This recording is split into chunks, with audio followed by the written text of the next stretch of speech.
tar. They call it bitumen. It's basically like a petroleum. It's almost like the tar that you put down on your roof. Kind of click. Right. And it was on the inside. Wood preservative. Yeah. Yeah, to preserve it and then to make it watertight. Just another level of wow, sealing it on both sides of the wood. Which is proof on the inside. that this was some kind of device that needed to be waterproof. Dr. Joel Klinik, he goes into a lot of detail on the Armenian history there, and the Armenian people feel that they're the stewards and protectors of Noah's Ark on Mount Ararat. And so if you look at the middle of that coat of arms, you see the Ark sitting on top of the mountain there. Cool. I have seen this before.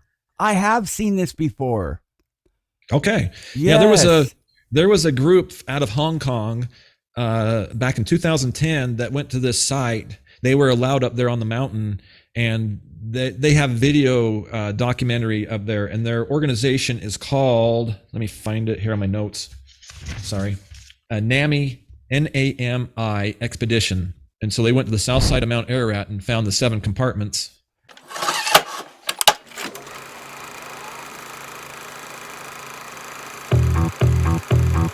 We don't really know where the world is gonna go, but now everybody knows that you can't stop for too long. Got to keep going. Don't really know where the world is gonna go.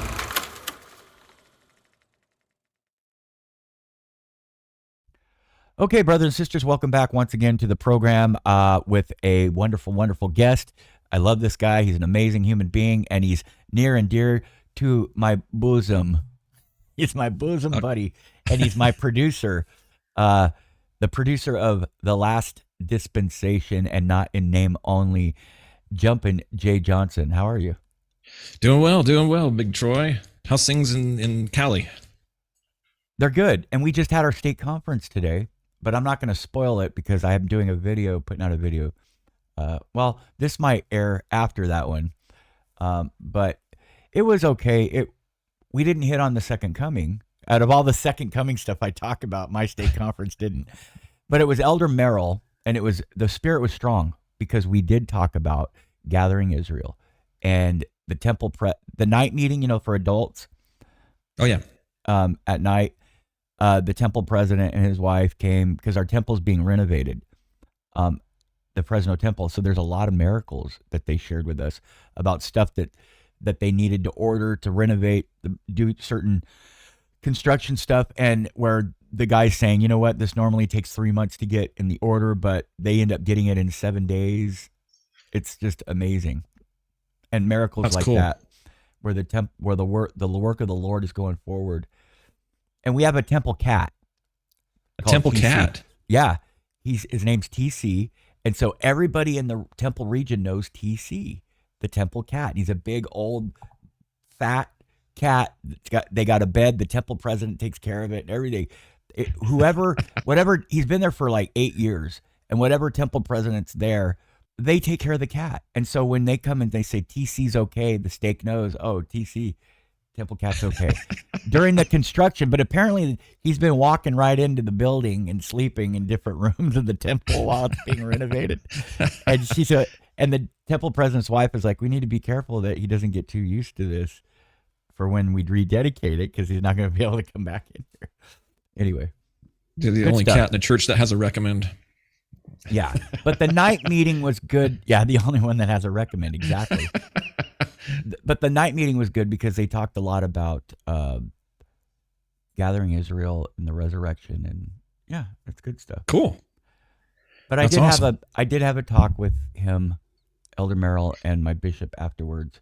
But I'm not going to spoil that. You guys can watch the video. All right. What do you got going? Let's do it. Well, I got this is kind of a funny. I got onto a funny topic of something that I really enjoyed in my childhood, and it just a random video popped up in my YouTube feed. It led me on a quest for the last month and a half on a deep dive on Noah's Ark, and I've seen some really, really cool videos and presentations that, for example, the Ark Encounter. It's a place in Kentucky. It's in Williamstown, Kentucky. And it's a full-size replica of Noah's Ark back there. And so a lot of the researchers and scientists that have have constructed that replica of the ark have gone and done deep dives on how people from that epoch of time would have stored stuff and stuff. And so they've got like kind of this working museum that you walk through, and very faith promoting to see how it might have done, and the master engineering that the divine designer of our universe would have shared with Noah as he constructed this floating ark or barge or whatever you wanted to call it.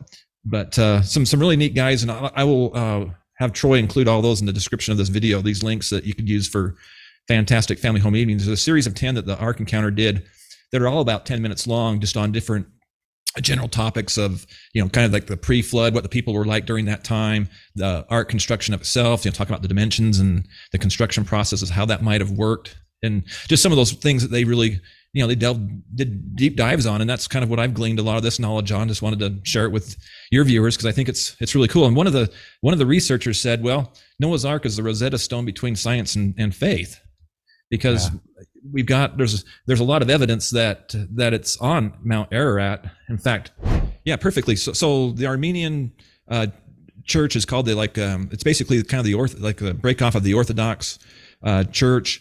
Their equivalent of what would be the Pope is called the Catholicos, and it's something like the name of their church is like the Church of the Apostolic Church of Armenia.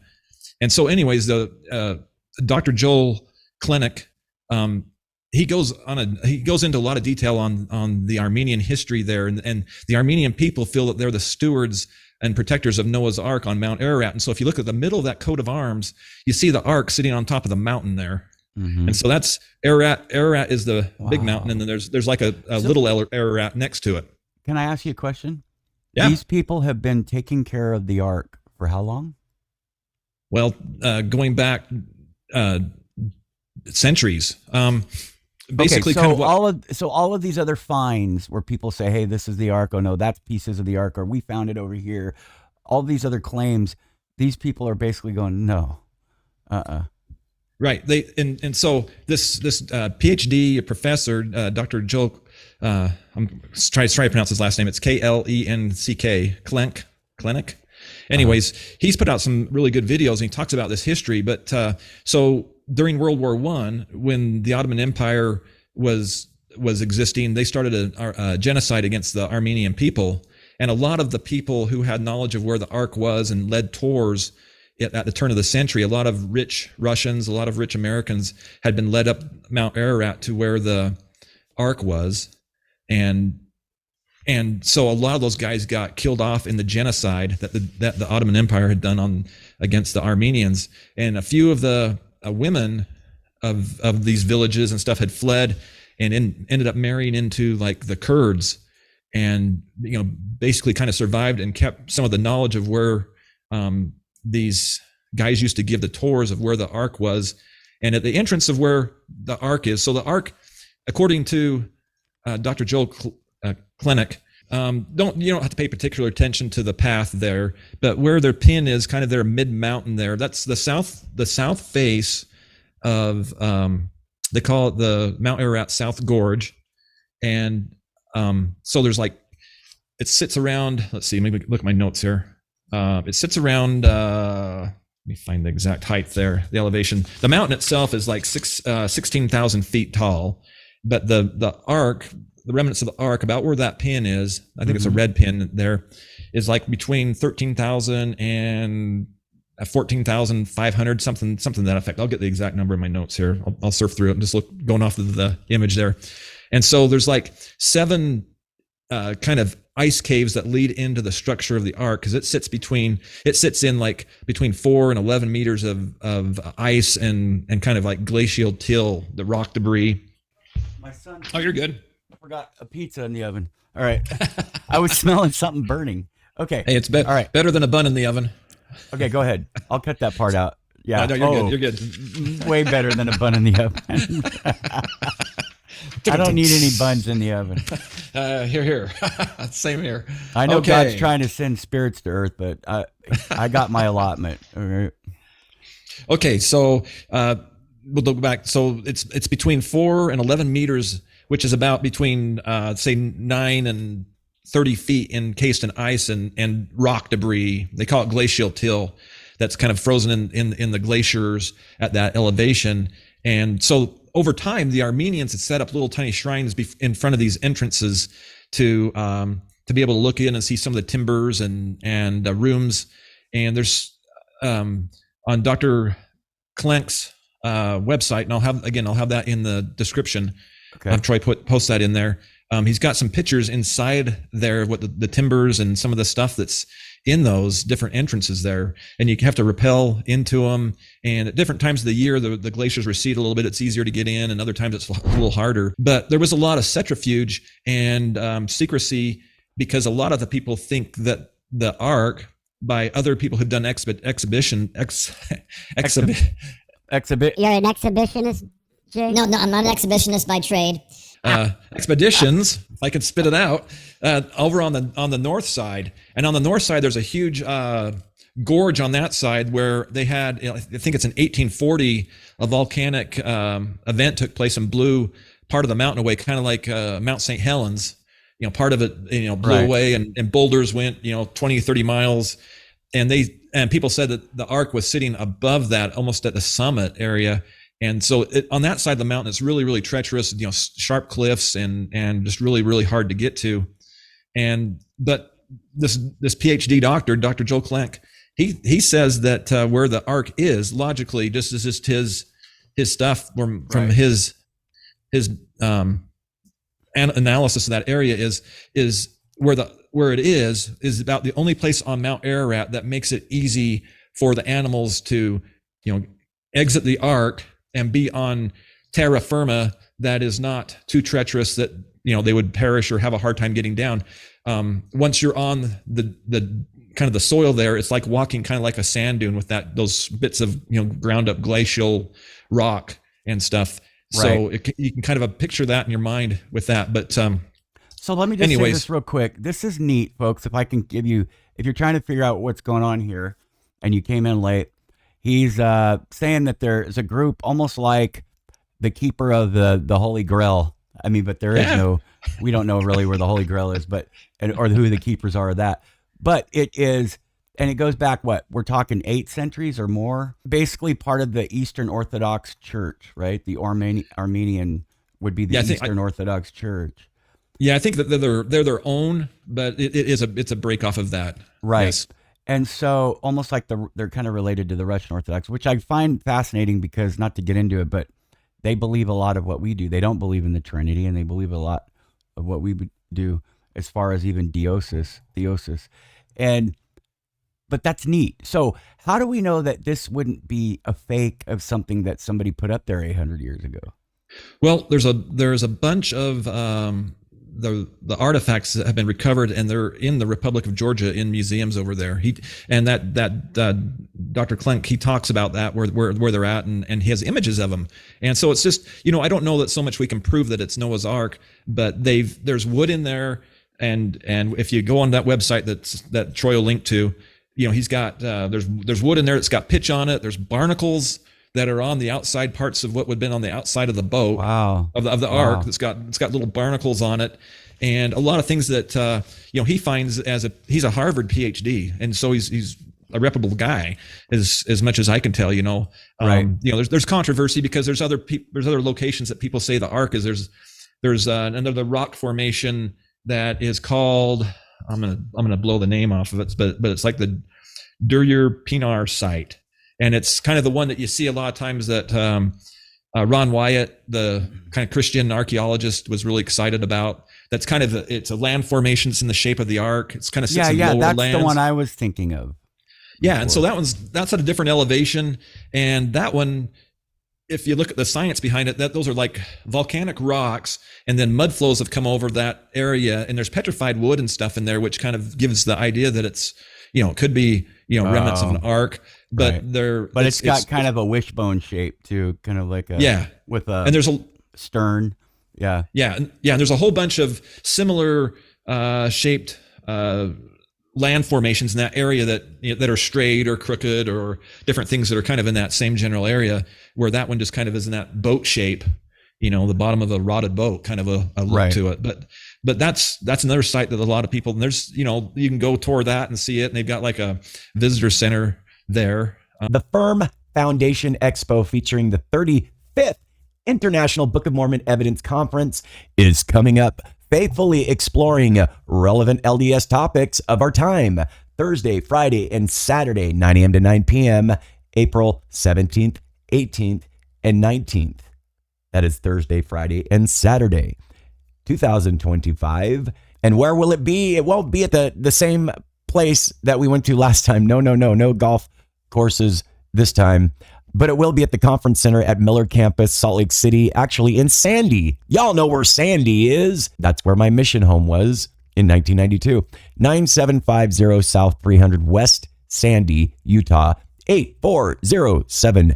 The Gail Miller Conference Center, main stage, soft seats in raised auditorium, building 3, MFEC registration, main speakers and vendors, building 2, KGMC, breakout speakers and vendors. Details, call Ryan Nelson. Yes, your friend and my friend. Yes, that guy that we all see when we come into the front entrance. His name is Ryan and his last name is Nelson. Call him at 801-931-9031. That is 801-931-9031. The 35th Book of Mormon Evidence Conference, and I will be there. Okay, let's get started. Before I forget, brothers and sisters, if you are enjoying the content, don't forget to hit that like button, subscribe, and ding the bell for notifications. Your support means the world to me and helps the channel grow. And hey, if you want to contribute to the program, I do prefer Venmo first, then Cash App, then PayPal, then Zelle. And I've got cool products. I got cool merch. That's all being designed. I get a percentage of it, and that's if you're interested. Remember, your comments are what keep this community thriving, so drop your thoughts below. And if you're feeling extra generous, consider becoming a YouTube member or sending a super thanks right there. The button's right below the screen during our videos. Now back to the topic.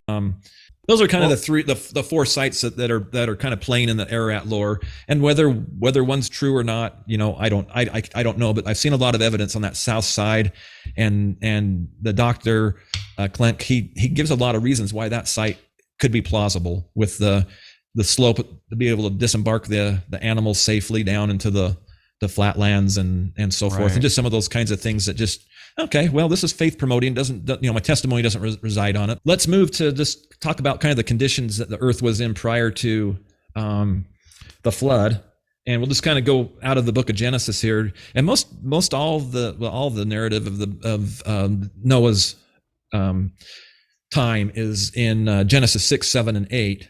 And so if we just talk about the conditions that were at that time, Genesis 6, 5 through 7, I won't read the scriptures, but people can go and look at this and do some personal study. But it was like the wickedness of man, and man had the desire to do evil continually, was kind of the phrase that comes up in a lot of those verses. And that if you look in Genesis 6, 11 through 13, the corruption of the earth, and there was violence and a lot of things going on at that time. And then there's one unique scripture in there that really defines, the character of Noah as being a really good person. It's Genesis 6, 8 through 9, and it says, this is the first time the word grace is found in the Old Testament, but it says Noah found grace in the eyes of the Lord as being a righteous man. And so quite a contrast to what the people of that time were up to. Enough wickedness and evil in their heart to do evil continually is bad enough for destruction, the Lord to come and destroy his great creation that he built. So now if you want to go to the pictures of the ark with those dimensions, and we'll get into that. This is a shape. I got this slide from the Ark Encounters website, so it gives you kind of an idea of it. So in cubits, the ark was, let me get the cubit translation here, and we can find that in Genesis 6, 14 through 16. He was told to build it out of gopher wood, and a lot of the scholars kind of think the gopher wood was like cypress wood because it's good for maritime use. And so it was 300 cubits by 50 cubits by 30 cubits. And so you get the translation into feet there, 510 feet, which is about a football field and a half long. So that's the ice that it's under, about 3 to 11 meters of ice and rock debris. And this is way at the top of Mount Ararat. So these other people that claim they've had Noah's Ark, these are in different areas of the Ararat Mountains, right? Yeah, so this is on the south face, on that South Gorge area, about 14,000 feet. Again, the mountain is 6,800 feet tall, so about 2/3 of the way up, I would say. Okay. And so in here, this is a picture of the outer hull, the exterior hull, and those little tiny round things that you're seeing on there, little almost speckles on there, those are barnacles. Okay. So that has spent time in water. Interesting. Okay, here we go. And these are just some of the wood analysis they've done with the cypress wood and samples they brought down with the stained pitch on them, on some of the timbers and so forth, and some of the analysis that Dr. Klenk's team and those that have been working on the research on this. And they've got some of the so there's the what the pitch looks like. Did I go too far? No, you're good. That's the Okay. pitch. That's the black tar. They call it bitumen. It's basically like a petroleum. It's almost like the tar that you put down on your roof, kind of click. Right. And it was A on the inside. wood preservative. Yeah. Yeah, to preserve it and then to make it watertight. Just another level of Wow. sealing it on both sides of Which the wood. is proof on the that inside. this was some kind of device that needed to be waterproof. Exactly. And both sides of the wood have it on it. And that, if you go back to that picture there, that's the joints. That's the what mortise and tenon woodworking to tie Here? that joint together. No, that other little one that had the kind of like the little rough square that you just popped up there just a second ago. Wait. Go forward. What do you mean? I think it's right after that one right there. That's like a timber being squeezed in through that square hole, joining in there. So putting it the together. Yeah. So you got a narrower ends that go in through a bigger timber there as a support. So I don't know if that's mortise and tenon or I don't know what you call it. Right. I haven't done woodworking since junior high wood shop. I know what you mean, but it's like like putting together Legos, basically. yeah. So I mean, it's older style of construction. So it was just one of those things that he captured. Some of the photos in there in one of those chambers. So that's another. The next one you pull up there is it's looking, I guess, down towards some cage. Let's see, down towards some. They said this is like cage area. It's not very clear just with the lighting, and you're down again. So that is non-skeletal remains in where the cage area is. So it's like a mix of dung and feathers and snake skins and not. It's all non-skeletal remains of animals in part of there. And there's a I know he's got some pictures of a feather that they found in there and stuff. So That's it got some really interesting thing. That's just some timber with okay, so that's just like a spider web in there. But it's petrified spider web? Well, I'm guessing it's been there for a long time, since maybe a time when that maybe glacier retreated or something, or maybe from the time of Noah. I don't know, but you can see the black pitch on that timber just on the right hand side there, and maybe it was part of the insects that they had to save. That next image that you're coming up with on looking at that preview thing, I think it's the benches and furniture that was built into the structure of the ark. Wow. And you think about some of that stuff having to be And they're built very against salt. They're like level and sanded and everything. Yeah, and so you think about it being on the ark with the waves and things like that. You can't have furniture that's going to be sliding around the thing. So those things are built into the structure, onto the floor and the supporting adjacent walls and so forth. So he presents some pretty compelling stuff. Again, faith promoting. I'm not saying this is the ark, but this is certainly a candidate to consider with Definitely. with what he presents. What's this? Is that a replica? No, I think that's more timber inside there. But it's an actual like working bench or a seat or a shelf, isn't it? Yeah, and this is an actual compartment or container? Yeah. No way. They found it. This is okay. So could it have possibly been just some structure that somebody built up there? Well, some people argue that there was a guy. They were monks or something. There was some guy who was a Kurd, they say, that had built this structure up there as almost like a movie set to fool people and to make money off of tourism and stuff like that. And I don't know how you're going to pull this much timber and stuff up to 14,000 feet. assemble it, and then have the snow and ice and stuff, freeze around it. And a lot of this stuff carbon dates 5,000 years. So I mean, it's compelling. It's just compelling. But there's proof. Okay, so that Kurd guy had to have been 800 years ago, though. Proof that these Armenian guys have been watching over this for centuries. Well, it goes back into their ethos and their iconography. They've got it in like stained glass, and they've got it in their what's the word? Like, again, their coat of arms and things like that. But it's just in their culture. But they are claiming that this is the actual place that they claim.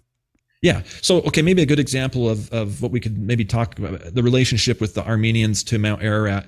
It's almost like on how Mount Everest, you have the Sherpas that are kind of the local experts on the mountain. They're the guides who carry a lot of the equipment when people go and summit at Mount Everest. The Armenians knew this location and were very, very selective on who they took up to this location. And, it had a lot of religious significance to them, because they built shrines outside of the entrances to these things, and to go into these chambers, to pay honor to the Ark and Noah, and just all that lore that makes up that Armenian, their heritage and their culture on this. If you watch some of those Dr. Klenk's videos, he goes into a lot of the history of this and does deep dives on it. I'm not doing it justice in touching all this stuff, but no, you're fine. You're fine.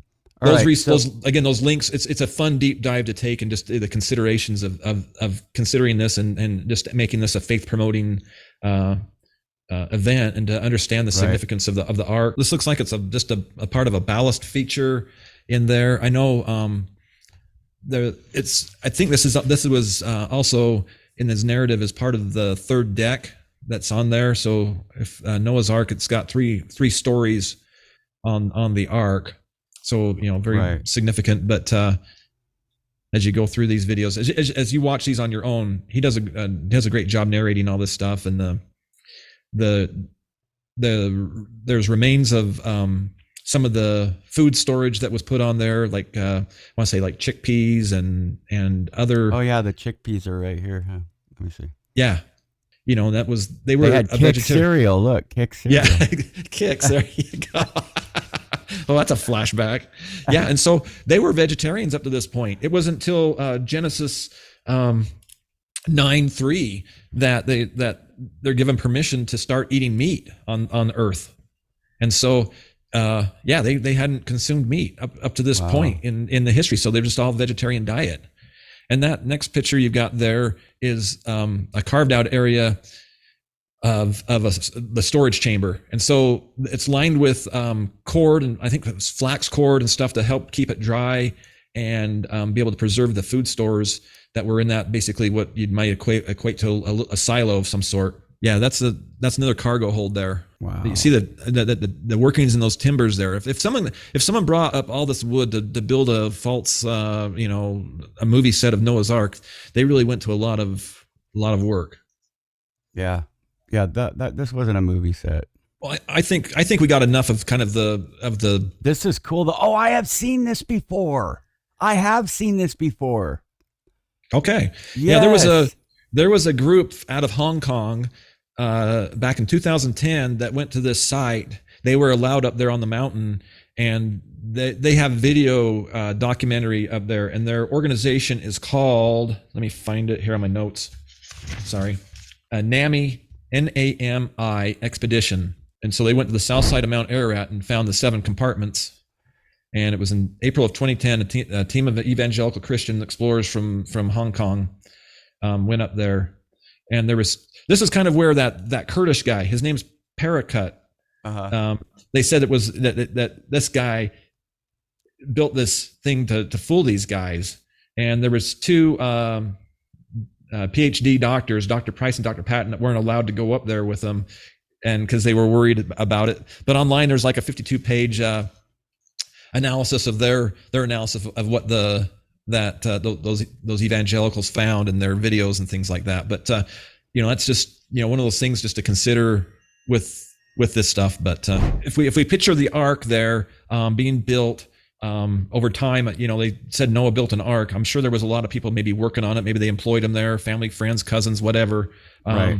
And it took them about they guess between about 60 to 75 years to build the ark in time. But I just wanted to point out, if you look at the front of that ark there, it's got a big bow, almost like a keel coming down that front end there on that right hand side there. Then on the very back side of it, you can see almost like a wind fin, almost like like a plane's tail section on the back of that thing on the left hand side. And so there was a Korean ship and oceanography engineers that in 1992 built a small replica of Noah's Ark, and wanted to test the buoyancy of the ship and see how well it would perform in simulated water conditions of being calm, heavy rains and winds and so forth. And so there was this triangle basically that they built. So if you can picture a triangle, I don't have an image of it there, but one point of the triangle was on stability, one corner of it was strength, and another corner was comfort. And so to really make a really stable boat, you'd have it kind of be really, really wide, and but it might not be very strong. And to build a really strong boat, it would be kind of a small, smaller structure boat, couldn't be as long. Or if you really wanted a comfortable boat, with a lot of amenities and stuff, that wasn't going to be the Ark. But the Ark sits right in the middle of those three. And they proved that the design of the Ark was really the most efficient, best design for its purpose. And so it would, in today's world, it would be the size of a mid-size cargo ship. But the design of it is really unique because there's a term called broaching, and so like if you're getting really, really heavy waters and you don't have a keel or that back fin, you can be, I don't know if you've ever been on a motorboat and you get kind of tipping between the waves and sideways, and then you become really, really tippy and you could capsize. But having the pointed front end of the boat and that fin on the back keeps it so the boat is breaking through the wakes of the cresting waves. It cuts it and it keeps it straight in there, which makes it more stable and things. So if you imagine, animals on that boat in cages for a year, I mean, it's just right. The cargo you're trying to keep safe and stuff, and how restless they might have gotten in their cages being in that environment for that long. Yeah, that's neat. That's the guys from that expedition from the Hong Kong, the evangelists from Hong Kong going into those right. same things. I think that was just one of Ararat. This would be a story of a boy. I don't know if we need to include it. This is one of the other sites. This would be at the very top of Ararat on the north side. Is this kind of what it would look like there on the mountain? This is what an eyewitness to it said that it looked like, and he climbed up on top of it and walked on it and stuff like that. But who said that?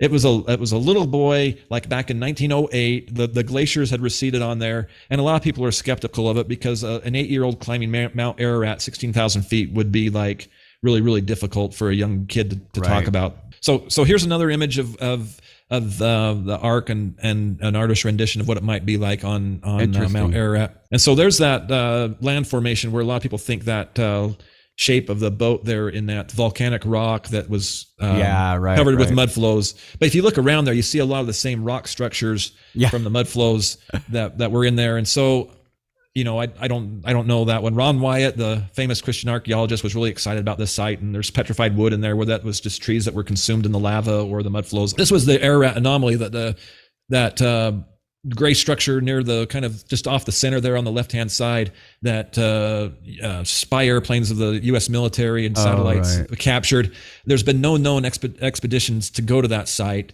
to verify it, but they called it the Ararat anomaly. Right. And that's the south side of Mount Ararat.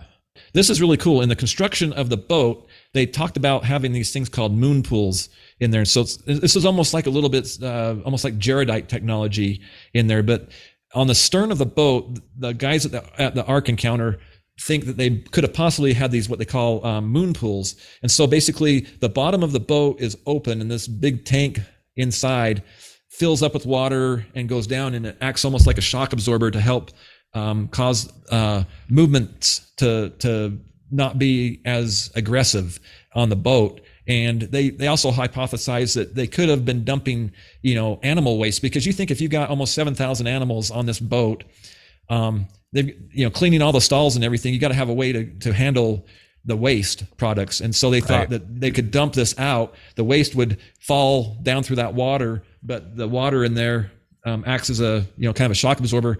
And they could also ventilate with these things, because the air pressure coming up from the boat, if it's catching a wave and that back end gets exposed and then rocks back down, it fills up with new air, and air can be pushed in there to help ventilate the thing. So that's some of these things that these guys at the Ark Encounter have tried to engineer and hypothesize how stuff like that was handled. And that's just the ventilation part of one of those moon pools, kind of pushing air through there symbolically. And that's another one of that same thing. And so to get light in there, they hypothesized that there could be being able to open up some of the wooden slats up on top and let some daylight into the bows, the levels of the boat from time to time if it wasn't storming and things like that, to air it out and to provide light. And then how it might have looked with little lanterns and lights inside the ark to have light so you could see, to take care of the animals and stuff. And that's and so here's a really ingenious thing too. This is they had the idea of how would you continue to get fresh water without storing a whole bunch on the ark. And they hypothesized that possibly using the roof of the ark to catch rainwater through little channels, maybe using bamboo or pipes, and to go into little cisterns, and then you could run piping off into there into earthen vessels that would serve as basically kind of like the water things that you have for like hamsters and things like that. Kind of that same technology, you dump water in there and it kind of self levels and things like that.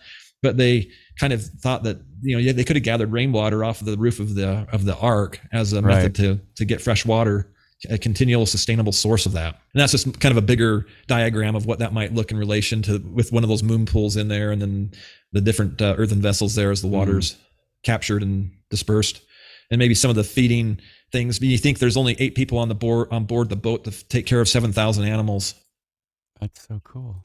As I'm watching this, I'm thinking either way, there was some innovation going on, whether it looked like this or the other. God's not without using smarts and allowing people to come up with ideas, right? He did it with the brother Jared. Oh yeah. I mean, this is neat. The divine creator of the universe. And this is a really unique thing too. The slope of all these like cages, say these were like maybe rodents, let's just say rabbits and gerbils and things like that. If you slope the bottoms of their cage and have slats in them, all their waste products would fall all the way down at the bottom, and then someone could really take care of a couple dozen animals fairly easy with their stuff getting down, their waste coming down the bottom there and putting it in a container and hauling it off to however they got rid of it. And this was a contraption they thought was maybe part of how they could get rid of waste into the moon pool. They've got a little video on that Ark Encounter on this kind of thing. It's just really kind of fun that they thought this out and how it might have been engineered with that technology of that time. And the earthen vessels, just kind of like ceramic pots here with a sealed top, to keep. Now, did they find anything like this on that? Yeah, there are bowls and vases and things that they've pulled out of there that are in that museum in the Republic of Georgia. That's just north of Armenia. So yeah, and these guys these are just all like time, would fit that time, and just the different styles of how they may have stored it. I thought maybe those different were things. Torpedoes. They could be pressurized earthen vessels to vanquish the. And they just use elephant dung to power it, like the elephant dung. That was it. They were vanquishing the great creatures of the abyss. Yeah. Let's see here. Whoop. Oh yeah, that was just that's a side cut out of what the 3 levels and decks would look like, and and just some of how the space is used, and staircases and ramps and things. What the cages might have looked like. I thought this was your college dorm. That looks like my college dorm. That picture's missing all the dung on the floor, though. No, just kidding. Cut that part. No, that's funny. But anyways, the Ark encounter is just I definitely want to put that on my bucket list to go see this thing in person. Oh, I think there's definitely. another one that's a replica in Hong Kong of this kind of same thing, but Right. kind of another cutaway view of what that might look like. Again, I got these pictures off of their Ark Encounter website Oh, I thought videos. this was Old Folsom Prison. Oh, yeah, Johnny Cash is in that the third level there. Yeah, right. Cell 4. And Genesis chapter 7, verses 21 through 22. And all flesh died that moved on the earth, birds and cattle and beasts, and every creeping thing that creeps on the earth, and every man, all in whose nostrils was the breath of the Spirit of life, all that was on the dry land died. Yeah, New King James Version. very somber in scripture there. And one of the great things in that Genesis 6 and 6:22, and also again in chapter 7, I believe it's in chapter 7 as well, but that thus Noah did according to all that God commanded him, he did. There's two scriptures like that really pay tribute to his faithfulness, and you see those pictures, those videos of it where he's kind of getting mocked and things that are done in like LDS seminary script videos or just church videos.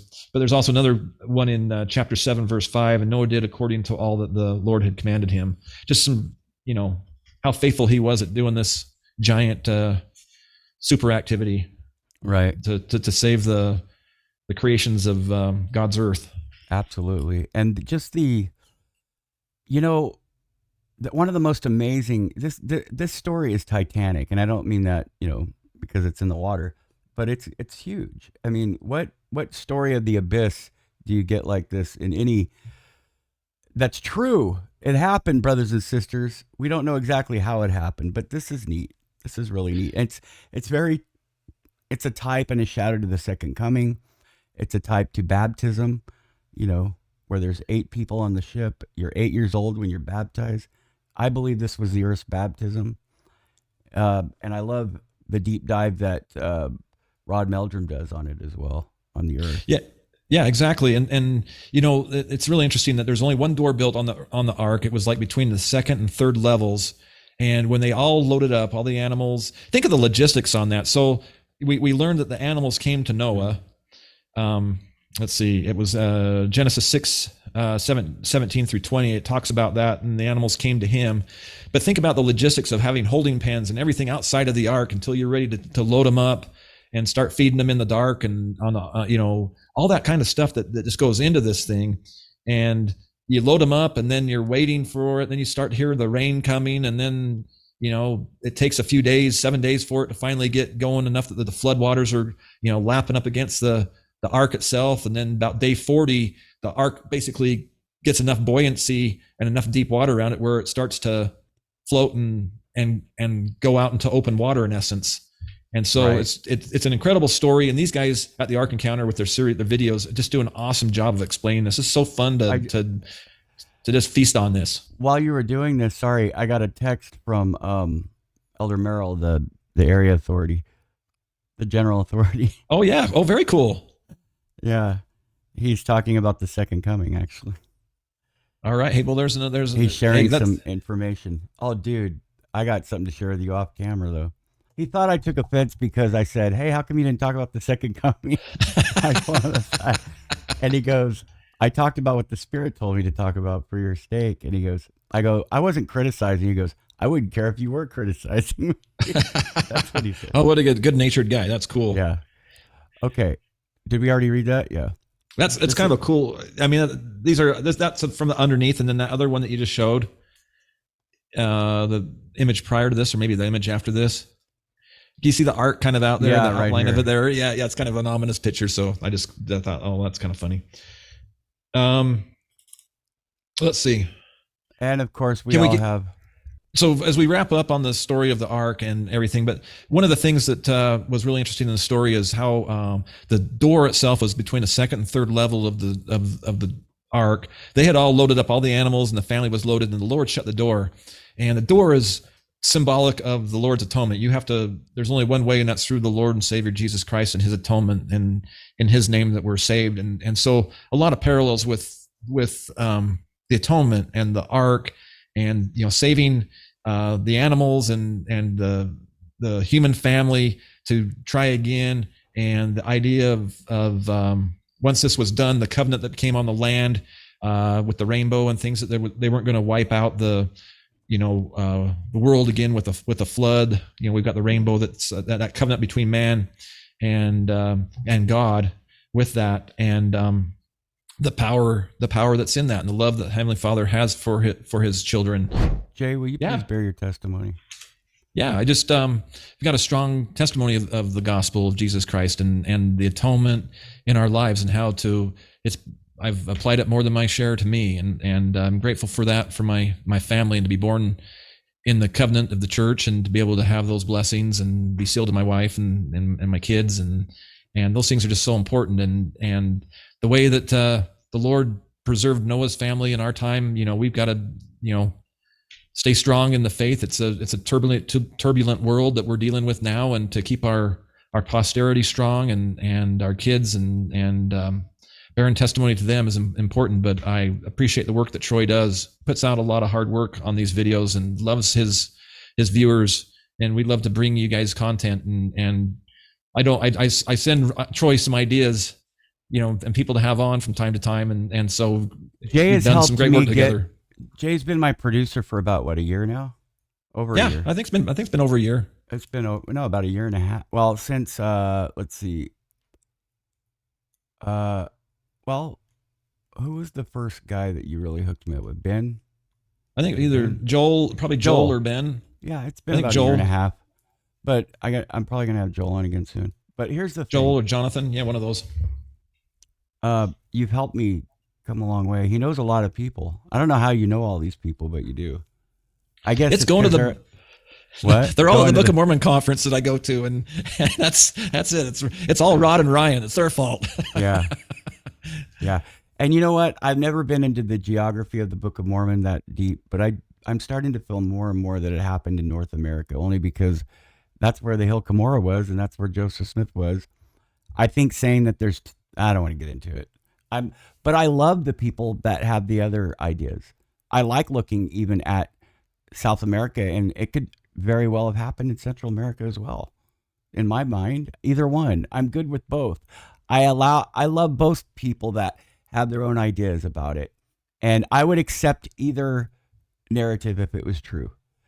I look at the Central America and go, it's neat. If these were all the buildings that they built. And then I look at North America and I go, well, that's neat too, the way that they describe it. But anyway, I do go to the Firm Conference because for some reason, I feel more akin to those people. I don't know why. Yeah, they're a good group, and love Rod, love Ryan, love Jonathan, and all the presenters, and Troy, and it's a great environment. Encourage everybody who hasn't been to give it a shot and try. It's a great testimony building adventure, and you gain a lot of insight and knowledge that maybe you hadn't considered before in your gospel sojourn, and to augment your knowledge and add more arrows to your quiver of knowledge. So it's a good time. Really enjoy it. Thank you so much, Jay. You have a good evening, and God bless. God bless you, Troy. I appreciate all your hard work. Okay, bye-bye.